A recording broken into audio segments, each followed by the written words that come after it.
तो ठीक होता तोरे बहुत शक्ति बा तोहार शक्ति तो शंकर भगवान हनुमान का तोरे बहुत शक्ति है। पापा कबरे ठीक कर दा, जल्दी से ठीक हो जा। कितना दुख बीमारी उनके ऊपर, वो सब दुख बीमारी हमें दे दा, उनके जल्दी से ठीक कर दा। शंकर भगवान जी तोरे चरण में आवेला, कबो खाली हाथ ना लौटेला। आज एक बेटी अपने बाप खातिर भीख मांगती है। शंकर भगवान ने वो बेटी की तरह से भीख मांगती है अपने बाप खातिर, मनोकामना पूरा कर रहे। शंकर भगवान हमारे पापा ठीक हो जाए जल्दी से, तोरे चरण में आके हम माथा टीका कपूर अगरबत्ती बारो। रोज सुबह शाम तो आइला 5 फेरा लगाइला तोरे द्वार। आज भी लड़की जरूर तोरे द्वार 5 फेरा लगाई।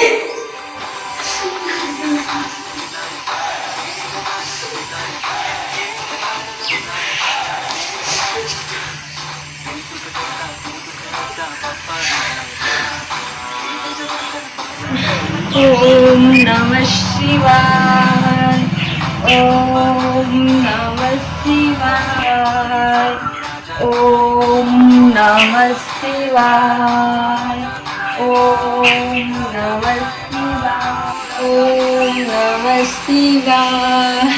हे शंकर भगवान पापा के जल्दी ठीक कर दा। ओम नमः शिवाय, ओम नमः शिवाय।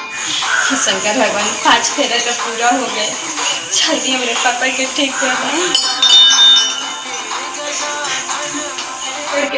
तो दरबार छोड़ के भी कहीं जाए के मन ना करेला, कहाँ जाए।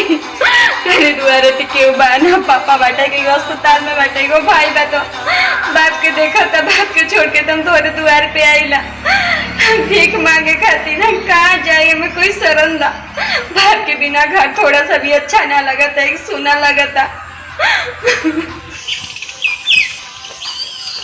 मालूम बा हमार बहनिया इहवे आइले, भगवान के मंदिर में ले छोड़ के कतहू ना गोले। बाबूजी के तबीयत खातिर ये कुछ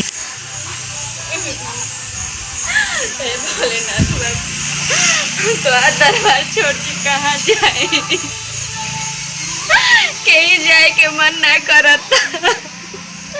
एगो तोरे जो शरण बा, जो हम अपन आइला दिल के बात हर एक बात कहिला सुनीला। ये दिल के बात के सुने वाला बा। एगो बाप के साया बा सिर पे, अगर बाप के साया उठ जाए तब तो हम एकदम अनाथ हो जाए। एगो भाई के साया बा सिर पे, अगर भाई न रहे तो हम अनाथ हो जाए। हमारे जान लेला बाकी हमारे पापा के बचा था तो बहुत वीडियो दिखाइयो नहीं थे। कहाँ भी है दीदी? दीदी मंदिरों में आवेले शिव जी भिरिया दुख दर्द कहे, लेकिन शिव जी हमार माए बाबू ठीक हो जाए न तो हम प्रसादी चढ़ाए। बहनिया हमार लौकतो नहीं कि कहने भी है कौन कहाँ छिप के बैठल बड़ो, लौकतो नहीं कि दीदी कहाँ भी है।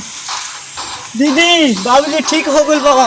दीदी दीदी बाबूजी पापा ठीक हो गए।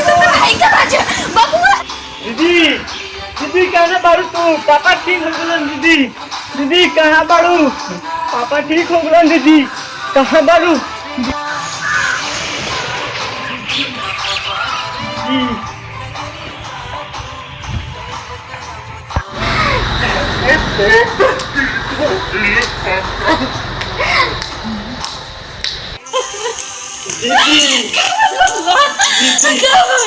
पापा ठीक हो गए। भोला मैं अपना सब भोलेनाथ के दया बाबा से जरूर हमारे पापा के जय भोलेनाथ गोर धरते भोला जल्दी भोलेनाथ बाबा के दया से पापा ठीक हो जाएंगे।